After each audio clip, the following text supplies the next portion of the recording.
Duel Persela Lamongan versus Persijap Jepara dalam penentuan satu tiket menuju playoff promosi Liga 1 musim depan harus mengalami insiden tak mengenakan. Persela menjamu Persijap di Tuban Sports Center di kota Tuban. Sementara itu di tempat lain, ada Bayangkara FC versus PSKC Cimahi di Stadion Pakansari, Bogor. Kedua tim masih memiliki peluang untuk finish di posisi kedua klasmen sementara. Persijap Jepara hanya butuh satu kemenangan saja untuk lolos ke babak playoff promosi.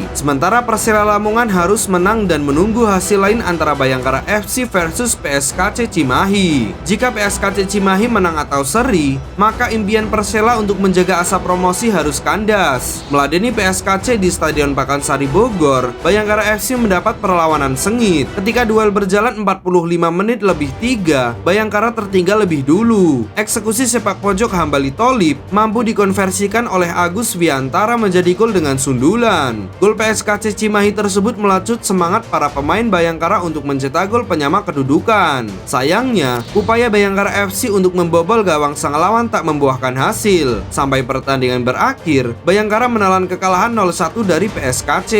Sementara itu, pada pertandingan lainnya Persela Lamongan meladeni Persijap Jepara di Tuban Sports Center Stadium. Namun petaka harus menimpa tuan rumah usai Persela Lamongan harus bermain dengan 10 orang sejak menit ke-19. Hal ini usai kiper mereka Bima Sakti Anindito harus diusir wasit dan mendapatkan kartu merah. Penjaga gawang berusia 28 tahun tersebut melakukan pelanggaran keras kepada penyerang Persijap Jepara Randy Saipul di luar kotak penalti. Unggul jumlah pemain, Persijap berhasil membobol gawang Persela pada menit ke-37. Bola hasil tembakan kaki kanan Rosalvo dari dalam kotak penalti menghujam deras ke gawang Persela Lamongan. Keunggulan tersebut terus bisa dijaga oleh skuad Persijap sampai menit ke-78. Akan tetapi, pada menit ke-78, supporter tim tuan rumah mulai melakukan aksi pelemparan kepada pemain Persijap dan menyalakan flare yang menutupi siaran langsung televisi. Beberapa saat kemudian, wasit terpaksa harus menghentikan laga Persela versus Persijap. Tak lama setelah itu, melalui update di media sosial, para supporter Persela diketahui melakukan pitch invasion atau masuk ke lapangan. Selain itu, supporter tim tuan rumah juga ada yang melakukan perusakan pada fasilitas stadion. Jala gawang pun jadi korban keganasan supporter yang marah usai Persela Lamongan dipastikan gagal mencapai promosi ke Liga 1.